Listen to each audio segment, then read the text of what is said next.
What's up, y'all? I'm back for another review. We got a few small changes that are in order. In the last video, in the little annotations I mentioned, I'd most likely be getting a new webcam, and now I have. I got a pretty nice one. It is the OBSpot Tiny True Light. It's definitely a lot more expensive than my old Logitech, but the lighting should be a lot better, and the autofocus should be a lot better. So I can even show you that how that one's gonna work. Like if I hold something in front, it focuses pretty well. Look at that. Look how quickly that worked. And then we go back to my face. And that's good. There's also some other cool tricks with this webcam, but we're not here to talk about the webcam. We are here to talk about earbuds. You might have seen the title. We're going to be talking about some cheap earbuds. And before I start talking about the motivation, I should give you guys a little bit of a background on me and why I decided to make this channel and why I decided to make this video in particular. So my name is Jack.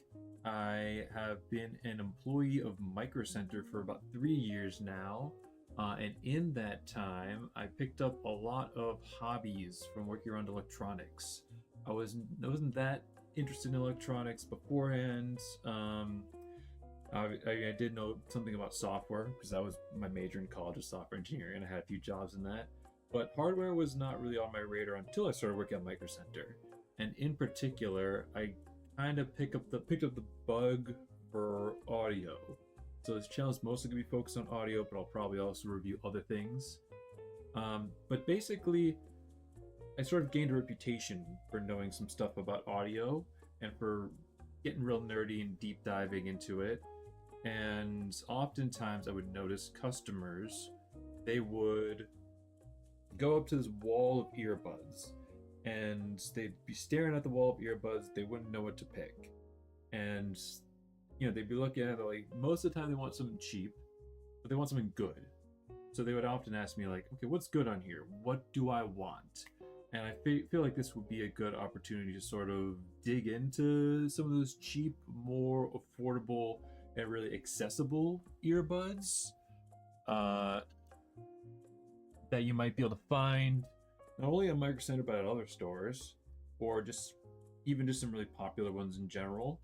And that serves two purposes. One, if you're ever running into one of these stores and you just want to grab something quick and you want something you know is going to be good, this will be a good video for letting you know how these things sound and what you might like. Oh, okay, so this is a new feature of the camera. It can now track. So, can you come up here? All right, and then if I do this, it should stop tracking. There we go. Cool features, but we don't need those now. So basically, if you're running into a store and you just want something that you know is going to sound good, or maybe less so something that you think is going to sound good, but something you might like, this would be a good video for helping you understand what you might like, or if it needs to fit your specific purposes. Also, if you're someone who wants to explore audio, maybe you want like a nicer pair of headphones, but you're not even sure what kind of tuning or headphones that you would like, what sound you would like, buying some cheap earbuds and trying them out and seeing what you like is a great way of learning the type of headphones you might like.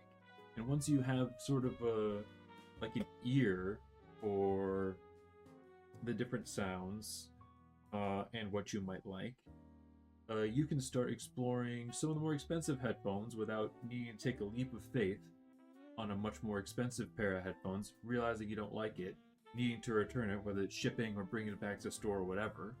Or maybe you're like me and you tend to just accumulate stuff and not really return it. This can save you from that. So it'll also be a good primer for as I start making more videos, start covering some of these more expensive headphones, you will be able to follow along and hopefully get a little bit more of a lexicon for sound. Now, a little bit of a disclaimer. While I do work for Micro Center, my views do not represent the views of the company. I am only one person. This is sort of like a personal project of mine. Nor am I being sponsored to buy Micro Center or any other company to say anything. Micro Center doesn't pay me, but they pay me to clock in the store and help people find the products that they need. That's really it. That's my affiliation with Micro Center, but all my thoughts and opinions here are my own. Before we get to the first earbud, I kind of want to talk a little bit about earbuds. So, originally, earbuds just used to be little speakers that you would stick in your ear, which makes sense. You know, if you don't want a whole headband on your head, how can you put speakers near your ear canal? You just sort of stick it in there and you hook it in there. Now this is what most of you would think of as an earbud, but earbuds, there are all sorts of different designs of earbuds now. Most notably, the ones with the ear tips. Now, the ear tip earbuds do have a different effect, and we will get into that. But first we need to talk about the drawbacks of these and why you don't really see these as often anymore. There are some benefits, and we'll probably get into those when we cover these specific earbuds. These are actually Moondrop Nice Buds. They are a newer release of earbud, so they're sort of harkening back to that old style because there are some benefits to it. One is sort of an openness to them, a naturalness, I guess you could say. But one thing that they really lack, that a lot of consumers really like, is bass. This sort of traditional style of what's called flathead earbuds. Once other styles of earbuds started to come into the game, they had to come up with a word for these. This is what's called a flathead earbud these days. So with flathead earbuds, they tend to lack bass. And also, people have different shaped ears. And sometimes, if you have a wider ear, maybe all these little bits that I don't know the name of are more spread out, it might fall out of your ear, or it might not sit there very well. Now granted, this is very simple technology. It is just meant to put a tiny speaker close to your ear and to hook it into your ear. So the fit doesn't necessarily need to be the most perfect, but it does still need to actually stay in your ear and not come out. So that will lead us into our first pair of earbuds. Now I'm going to have to look at the name of these because Sony always loves naming their headphones a bunch of seemingly random numbers and letters. I know they have a meaning, but I don't know what the meaning of it. These are the Sony MDREX15AP. What a mouthful. That's what happens when you let the engineers name things. So these ones, well, if it'll focus, there you go. The new webcam is coming in clutch. So these ones are tiny, as you can probably tell by how close I have to hold it to them. And they cost typically between $20 or even $10 if they're on sale. Now, to be honest, at Micro Center, I don't think we usually put these on sale, but places like Best Buy and other places you can usually find them for like $10. These are very widely available, and that's by design. Sony realizes that these are earbuds that you are probably just going to grab and use for anything. So that plays into how they're tuned, how they sound, but also the fact that they do have an inline microphone, which not every pair of earbuds does, even though most of them do. Like the Nice Buds don't have it. These ones are, we'll talk about it on a different date. That's a little sneak peek for you. But Sony decided that you were probably going to use these for, if you're not really into audio, you're not really looking for anything that's particularly fancy, you're probably just going to reach for these on the shelf and just grab them and use them for anything. Because these are the ones you can find very often. Like, they're very common, they're very ubiquitous. You can get them at Micro Center, you can get them at like Best Buy, you can get them at maybe even CVS. I don't even know. I don't know if they still carry these anymore, but you can get these in a lot of places. You can probably get them in a lot of gas stations. So they were definitely planning on these being sort of your everything earbud. For those people that don't really pay much attention to sound, they just want something that's going to be good and fulfill the purposes, all the different purposes that you might have for these, which means a few things. For one, they were going to try to come up with a sound that would please the most people. Number two, they wanted the vocals to come through clearly despite whatever they did to them, because typically, whether it's these, whether it's other Sony headphones that they have that are more consumer focused, you're not just going to be listening to music. You might also be watching videos, listening to podcasts, listening to radio, all that sort of stuff. So, with that said, to address the first concern about appealing to the widest demographic, Sony at some point realized, along with a lot of other companies, that consumers really like bass, and so they decided to add bass to a lot of their headphones, especially the real consumer-focused ones. And the way you can do that with earbuds, as many companies figured out, was by adding the silicone ear tip. I guess you could also think of it as like a sort of silicone plunger. Basically, you stick it in your ear, and when you do that, you sort of jam into your ear canal, and that creates a seal. So creating a seal is important for creating air pressure, and air pressure is important for creating bass. So these have a lot of bass. So much bass, it is, some people might even consider an oppressive amount of bass. I like having a lot of bass. I like a lot of bass warmth, which sort of just fills out the whole sound. And in this case, it almost feels like the sound of the bass is like enveloping you. As opposed to headphones that don't have very much bass, they can feel almost thin or sound very spacious or open in a more positive sense. But bass is nice. A lot of people like bass. I am one of those people. But when you have bass, especially this much bass, like the bass on these can reach up into the sort of mid-range frequencies almost. Like, the range of human hearing is between 20 hertz and 20,000 hertz. And it's, when you're looking at it on a scale, they tend to compress certain areas just to show what's important and what's not. But basically, where the bass shelf sort of starts with these ones, it's almost approaching even the lower mids. And when that happens, you can run the risk of the bass overwhelming the mids and making everything sound muddy. Now, some people are still going to think that these sound muddy, but Sony made the conscious effort to make the mids and vocals really forward and really prominent in the effort of trying to overcome that severe amount of bass. And to an extent, they did succeed. I never really have any issue with hearing voices, discerning words, or anything like that. I actually really enjoy this tuning. This is close to what I usually listen to, which is a good amount of bass, especially bass warmth, which again gives it that body and that sort of filled in feeling to the sound.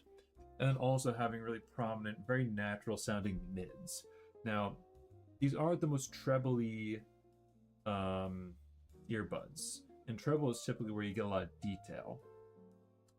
So detail is something that a lot of people want, and we will get into that when we start talking about JBL and the Harman tuning. We might even get to the Harman tuning before JBL. But to give you a little brief, the Harman tuning, Harman Research Group is a research group. They did a lot of studies to determine what sound people tend to like, and they found that most people tend to like more bass and more treble. So they like that thick, meaty bass that gives you a really good beat, and maybe gives you that sort of filled in feeling that I really like. And then they like a lot of treble, and the treble is where all that detail is. So you can make it sound clearer or more resolving or more distinct. These sort of tend to lean away from having that treble because treble can be very harsh. It can be fatiguing. It can be very sharp. And so they're really playing it safe with this one. They want you to have that bass because no consumers like a lot of bass. They want you to have really strong mids so that you can use it for just about anything. But they're leaning away against the treble so you don't get too much of that harshness. And another thing that's worth noting about this style of earbud with these ear tips is the fit. So when you have the seal that this thing creates, it creates what's called the occlusion effect. Now you're probably going to be familiar with the occlusion effect because it's like when you stick your fingers in your ears and you can almost hear the voice from inside your head and it sounds all muffled and it's like and it's very uncomfortable for a lot of people. So a lot of people don't like it for that reason. A lot of people also don't like having something jammed in their ear and having it sealed off because it can make everything sound muffled outside of them, and a lot of people have different sensitivities when it comes to their head and their ears, whether it's in their ears, on their ears, over their ears, around their neck. It seems like everyone has sort of different preferences and sensibilities, but Sony has made the calculation that a lot of people like this style of earbud. One thing I will say about these in terms of the fit that is very nice about these is how small they are. They will fit into most ears and they won't really abut anything. They're not going to really press against them, which actually, I'm going to pause to show you another pair of Sony earbuds. These guys. I forget which ones these are. Oh, come on.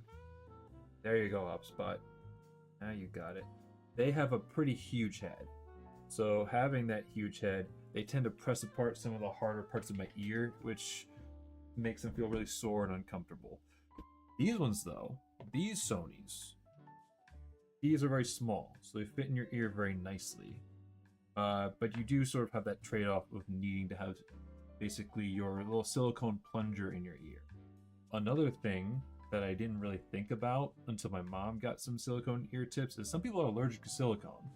So having silicone ear tips may or may not really be an option for them because straight up allergic. It causes an allergic reaction.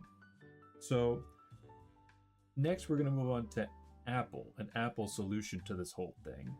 So Apple saw a lot of the complaints about people when it comes to silicone tips that we just mentioned.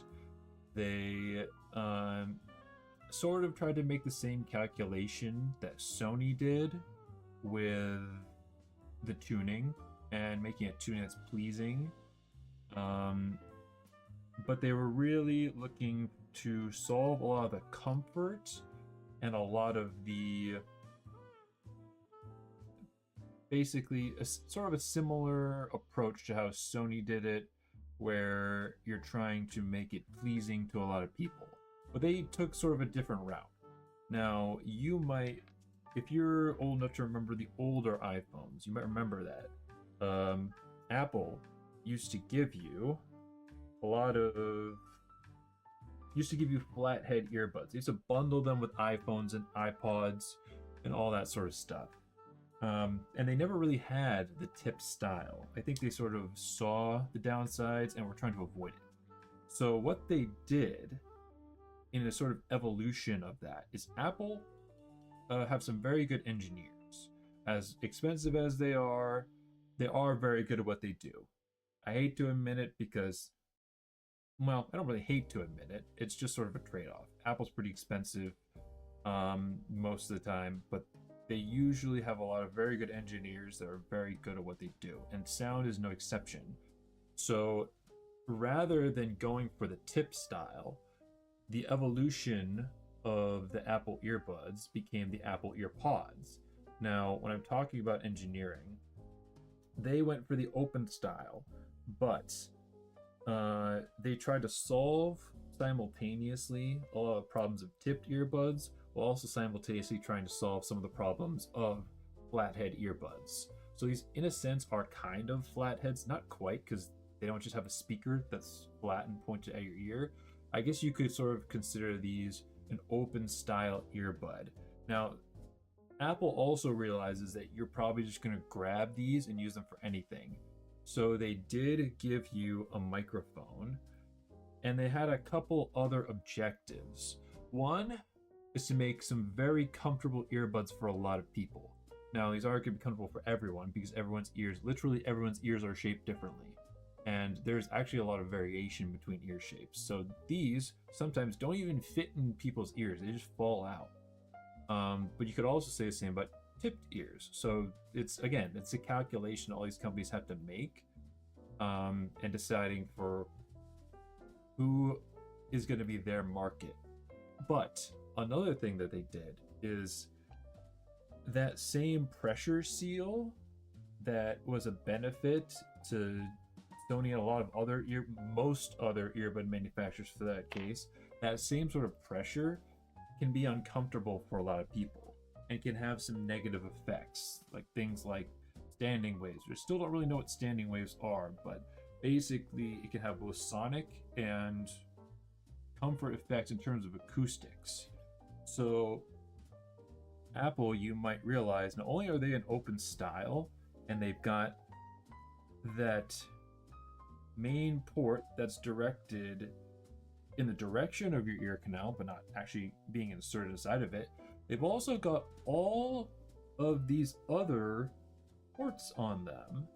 So you can see there's one on the inside that touches against your ear, there's one on the back there, and then there are some on the stem of it. And now I did a little bit of research into what each of these does, and while I'm not sure I completely understand the engineering behind it, basically they were messing with the acoustics and fluid dynamics of this, because air is a fluid. So they're trying to route air in different directions. So the main port, that's where all the main sound goes, is the biggest one. It goes essentially down your ear canal, or your concha, I guess it's called. I'm not really sure. But this one on the back here, this is a base port. So this is going to be kind of a rough explanation because, again, I'm not sure if I even completely understand it. Basically, this is like something you would see on the back of speakers. Have you ever seen a hole on the back of speakers and wonder what it is? Apparently, it's a port to allow the driver inside to move more freely. When there is that closed back to it, it can create some pressure, keeping the driver from moving back and forth, and that can be harmful to the bass. So they're trying to solve one of the problems of lack of bass that you get from flatheads using acoustics. Now, there's some effects that having this shape in your ear can have on the mids. That's what this little port in there is for. They're trying to alleviate, they're trying to make it not sound honky or boxy or anything like that. But they're also, apparently there's some pressure, something or other, that can happen if you just have a flat here. So what they did is they put that hole there to alleviate that pressure. And then these little stems on the bottom are also for tuning purposes. Now, I don't remember the exact reason for that, but basically Apple went through a lot of engineering in order to tune these so that they would sound natural. Not only do they do some engineering to make them sort of ear shaped so that they fit in your ear and sort of disappear and be very comfortable. In fact, they're so comfortable I usually sleep with these on. So I actually have more than one pair. In fact, one of the main reasons I went into Micro Center to begin with was to get these, because this Micro Center was near where I worked previously. So yeah. So not only did they do a lot of engineering to figure out how they fit in your ear and fit comfortably. They also did a lot of engineering with fluid dynamics to make sure that it would sound very natural. And essentially, like Sony, they sort of tried to steer away from any sort of harsh frequencies, like a harsh treble or the upper mid-range, which can make things sound very honky or make things sound a little in your face or too much. They tried to have everything be smooth and nice contiguous frequencies and have a good timbre. Now, timbre, as far as I understand, is a fancy word that just essentially means when things sound correct or right, or I guess natural. That's my understanding of it. Now, the actual definition is just how different objects can create the same frequency and the differences between them, but I don't think that's a very satisfactory answer because a lot of people describe timbre as like a positive or negative thing and not just a unique qualifier, but I digress.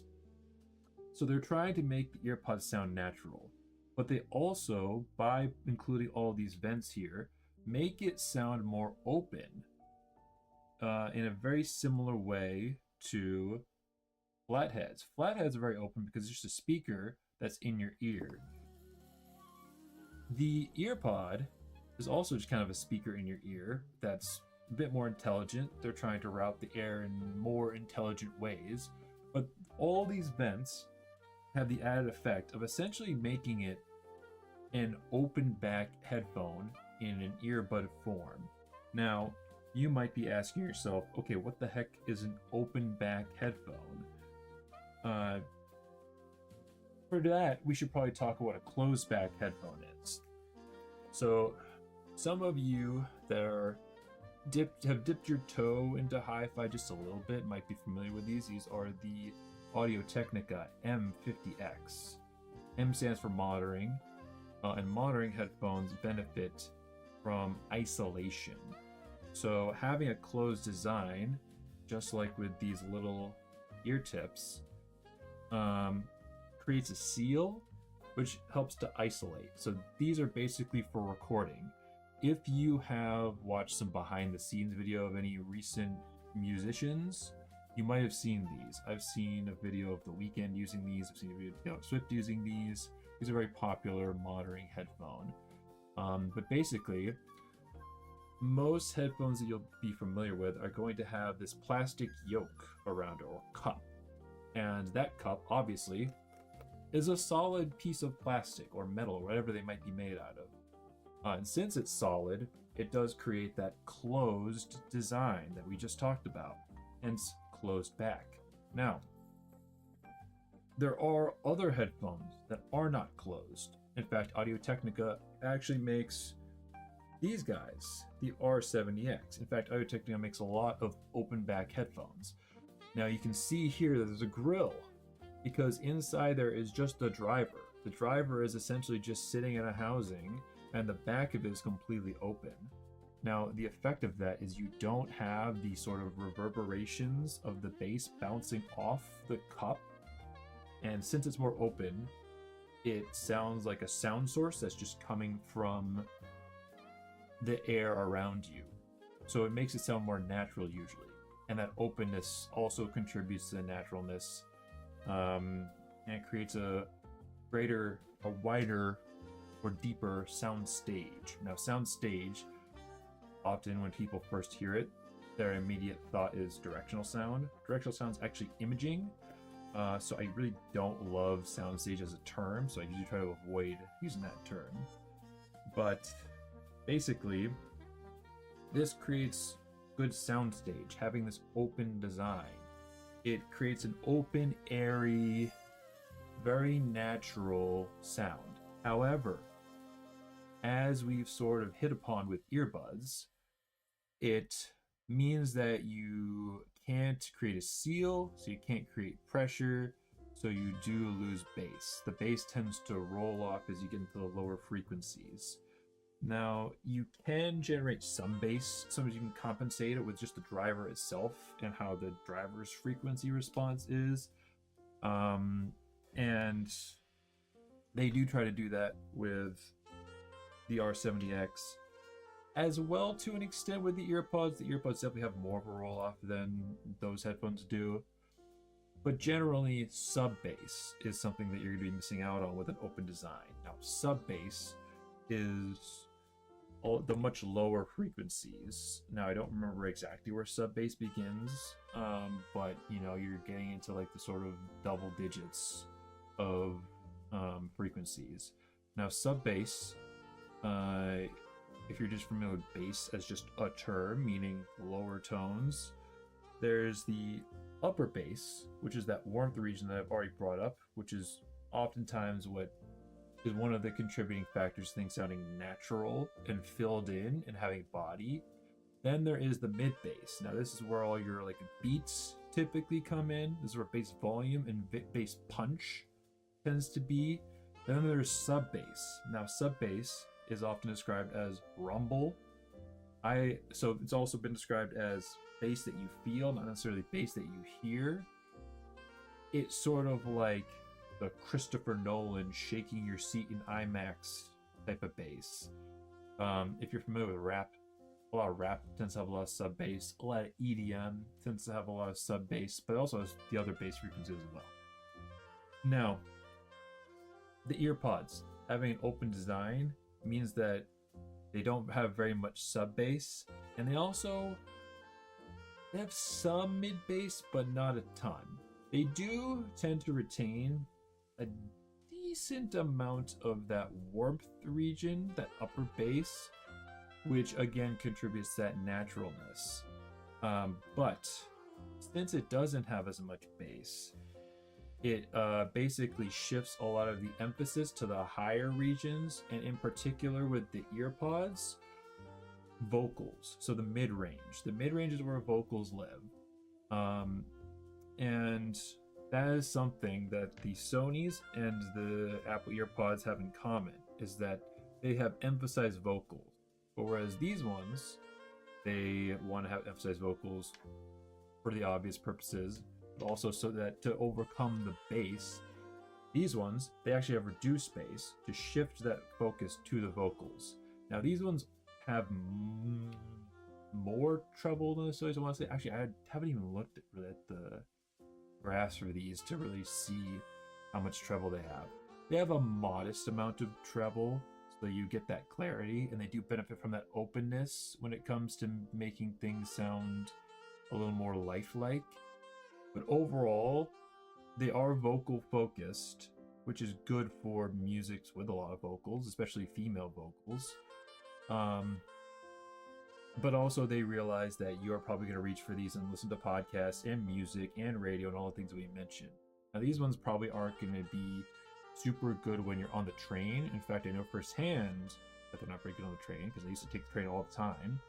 And anytime the good old MBTA would roll in, or if I'm sitting on the train, I'd basically have to crank these things all the way up to 100% and still not be able to hear them.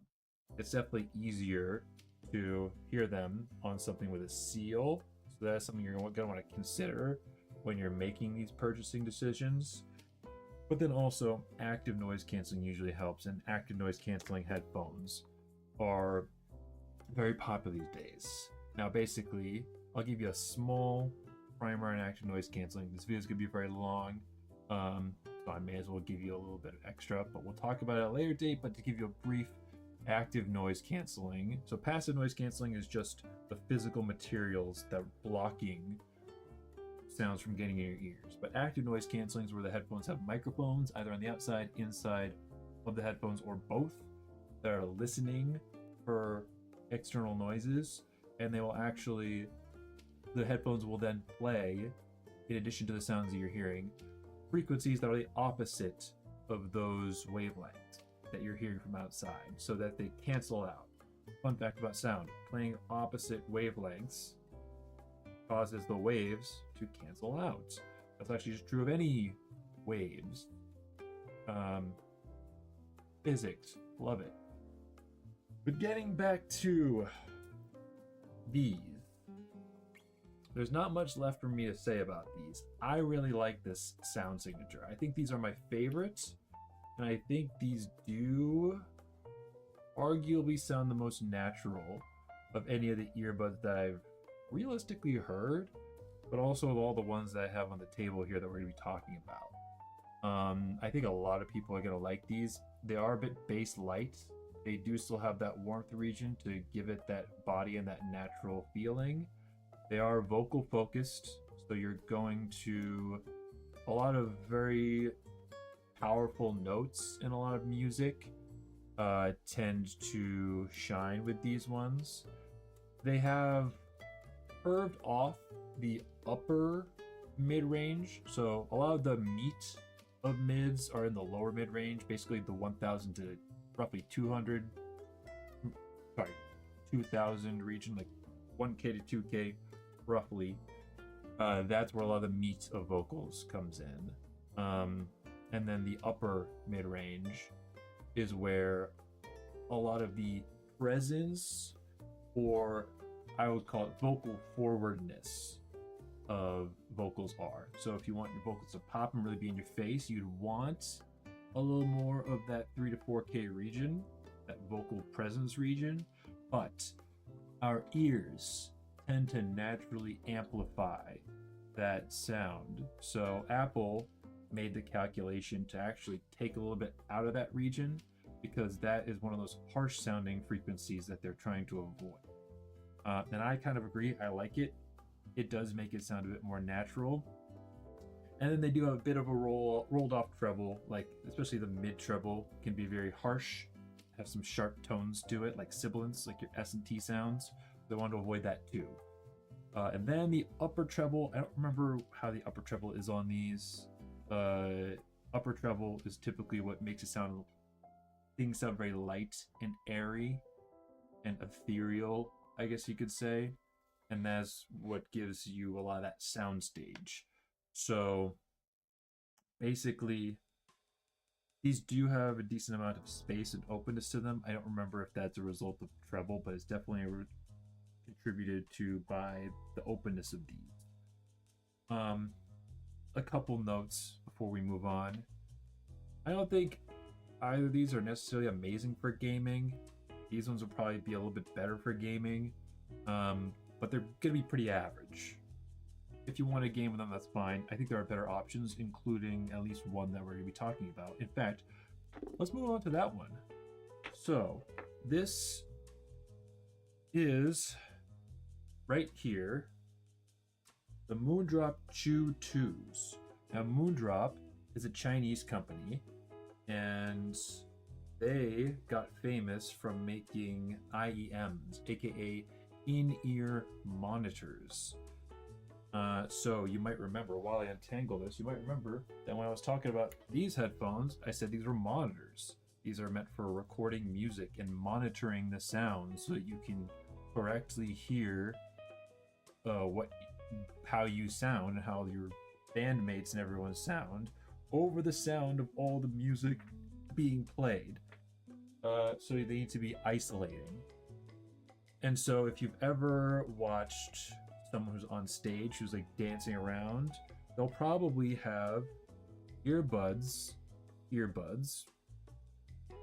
Terms are weird. Terminology is very weird. But earbuds that look like this. And they have a hook that goes around the back, which not only does it keep it close to your body, it also keeps it...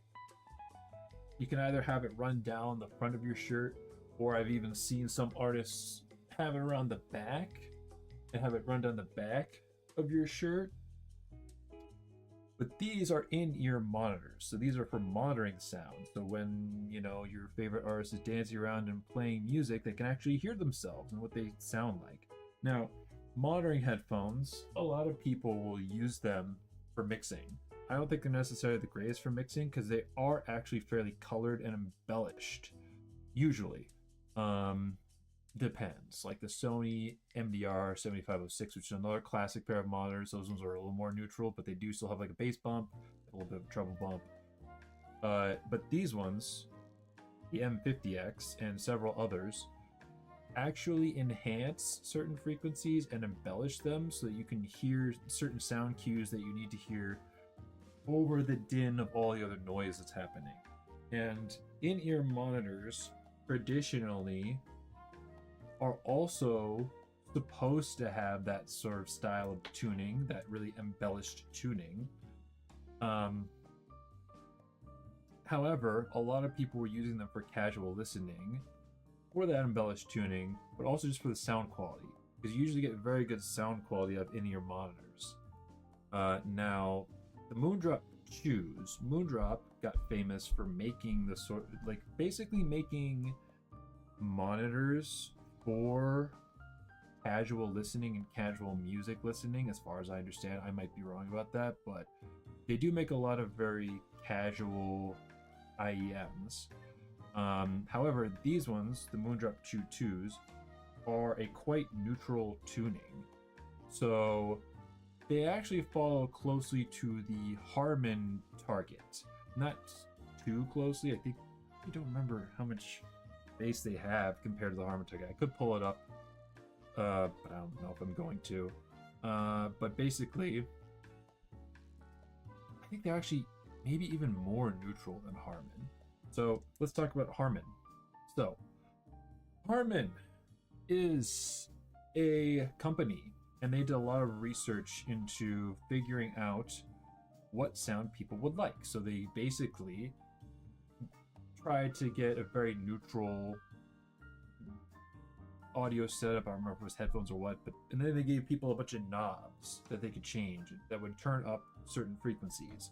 And they consistently found that a lot of people, not all people, but a lot of people were turning up the bass frequencies to hear more of the bass, and the treble frequencies to hear more detail and hear more of that treble. So basically, the Harman target, you have a lift in the treble and a lift in the bass, and then you typically also have a bit of a bump in the mid-range, which is called the pinna gain, interacting with the pinna of your ear, blah blah blah. Basically, some emphasis on the mid vocal range, vocal and instrument range, but then you've got a bump in the bass and treble. This kind of follows that, but I think I would honestly say it's probably a bit more neutral than that. Suffice to say, neutral. They have a bit of a bass bump, they have a bit of a treble bump, but overall they're very neutral. In fact, a lot of people are probably going to find these pretty boring. I will say they pretty much work for any genre, any song that you're going to listen to. And they have pretty much the best technical performance of any of the earbuds that we're going to be looking at. So if you like that detail, if you like that accuracy, then you're probably going to like these. However, if you want a bit more spirit and I guess a bit more soul to your music, these can sound a bit dry and very, I guess, clinical, sort of. It's like watching Jimi Hendrix riff on a guitar versus watching someone at a guitar recital who, maybe their parents pressured them into do it, and their parents are their helicopter parents are very exacting. They want them to know guitar exactly. They're very traditional and they're very rigid. These are sort of your more rigid guitarists. They have slightly sharper notes. They have a little bit of extra treble to them. Whereas stuff like these, or these, the ones that we talked about, they tend to be a bit more of your freestyle, natural sounding riffer. Sort of like the spirit of the law versus the letter of the law. The spirit of the music versus the accuracy of the music. These ones are definitely more on the accurate side and the clearer side, but they do still have some of that bass warmth. They have all that. All that is there. Well, I guess they're a little bit less warm, but basically they're not really lacking for anything, but there's nothing about them that necessarily really stands out. other than the fact that they have good technical performance. So these are sold at Micro Center for, I believe, $23, I want to say. These ones are the 3.5 millimeter version. Basically, they have the headphone plug, aka the aux port, aka the 3.5 millimeter tip ring sleeve style of cable. All of the headphones that we're looking at are the tip ring sleeve plug, or TRS plug, 3.5 millimeter. None of them have either the Apple Lightning plug or the USB-C plug, and they're pretty much all in the $20 to $25 range. As you mentioned, the Sonys, they're $20, these $20, and then the Moondrops are in between 20 and 25. Now the Moondrop Chu II DSPs, they are essentially these, but with a USB-C cable, and it's a special USB-C cable. It has a cool feature to it, but maybe at some point we'll get to that. But the nice thing about in-ear monitors is that most of the time, almost all the time, they have a removable cable. So if you want to be able to add an inline microphone, which this one doesn't have, or if you want to be able to make it USB-C or Lightning, you can get a different cable that will plug right into them. Now, there are different cable types for IEMs. These ones are the 2-pin. There's also the MMX connector. So just make sure if you're gonna get a cable that you get the right one for the IEMs that you have. But if you want to game, these ones are actually pretty good for gaming due to their technical performance and their neutral tuning overall. And since they have a removable cable and you can swap out the cable, you could get one with like a boom microphone so you can get better mic quality. And that would be a very cheap solution for gaming if you want to do that. So yeah, overall, they're IEMs. They have a very neutral tuning and they have good technical performance, but they can be a bit boring for a lot of people. Now, moving right along to JBL and the JBL Endurance Run 2. So let's get a good look at these ones. You can kind of see the JBL logo there. I wonder if I can get it upright. Oh, there you go, JBL. Now, fun fact, Harman actually owns JBL as well as AKG, and most of you probably haven't heard of AKG. They're another audio brand. But Harman owns JBL, and fun fact, Samsung owns Harman. So in a weird indirect sense, Samsung owns JBL. So these ones are basically, as you would expect, they're meant for working out. They have run in the name. A lot of JBL's headphones are meant for working out because I guess it sort of folds nicely into their speakers, which are portable and usually waterproof. So they're sort of meant for outdoors and sort of active use. JBL is a very active company. And these ones, there's a lot that they do in order to be good for working out. Like for instance, they have an entirely rubberized head. So that can be good for fit and actually fitting in your ear because it sort of squish into your ear. Now, oh my God. There you go. Now that is in contrast to these guys that we just looked at that have this big rigid piece on them that digs into my ear. Now,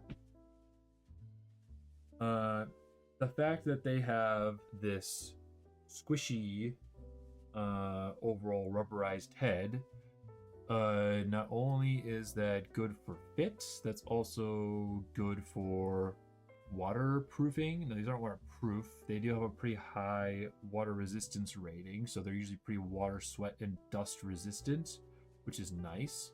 Now, the one drawback of that is you do get a lot of that occlusion effect, or that sort of inside the head effect with these. And also, these tend to have a lot of cable rustle. Like if it rolls against your shirt, or if it hits certain objects, it's almost like a stethoscope, where when you touch the end of a stethoscope, the sound travels up into your ear, and you can almost feel like a sort of shuddering effect to it. So these ones do have that. So that is something you're gonna want to keep in mind. However, I did mention a seal. They do create a good seal. Now, these ones are, they're kind of in between your Sony earbuds and your Moondrops, because these ones also do have pretty good technical performance, but as you might expect, with them being owned by a Harman, they are tuned pretty closely to the Harman curve.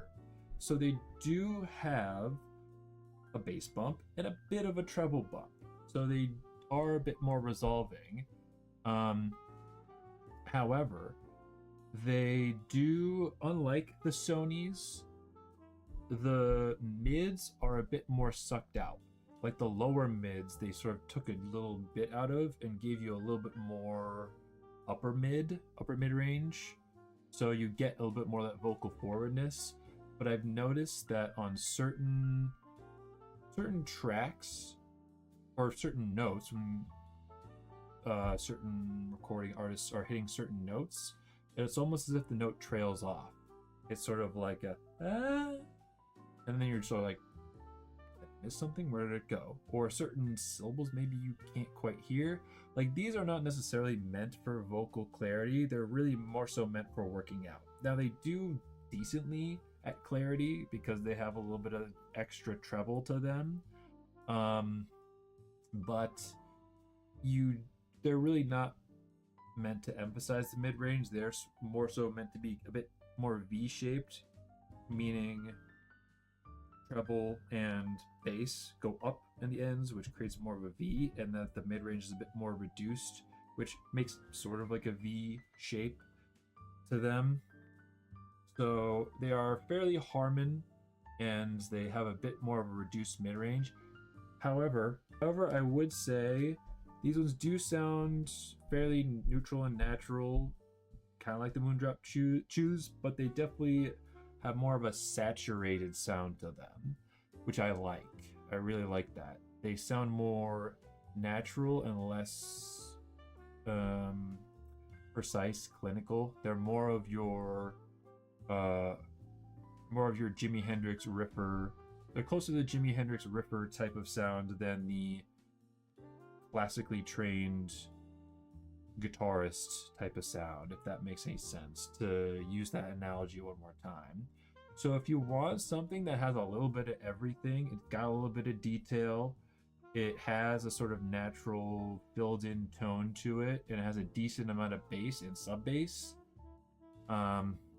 this is a pretty solid option. Because if you want something that maybe is a little bit more interesting than the Moondrop, I will say I sometimes get bored of these too, in spite of everything that I'm saying, because they do kind of lack that mid-range, and while they are fairly balanced overall, they're not as exaggerated as, let's say,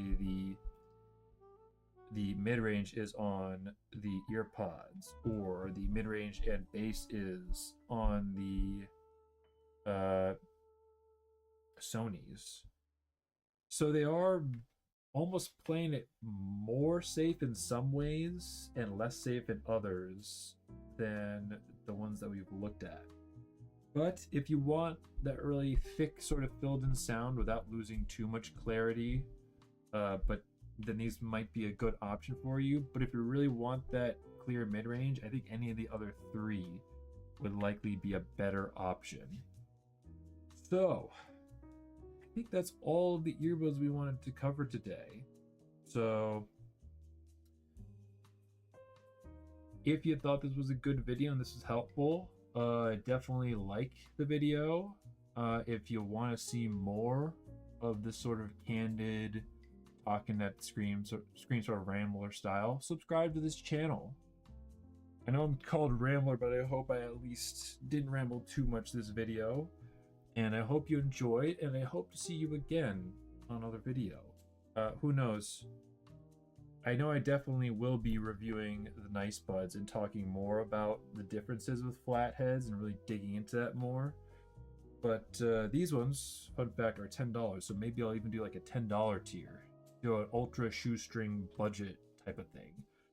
But I've got a lot of stuff to review. I've built up a bit of a habit of buying audio stuff, so I can't wait to review it all and let y'all see it. Have a good one.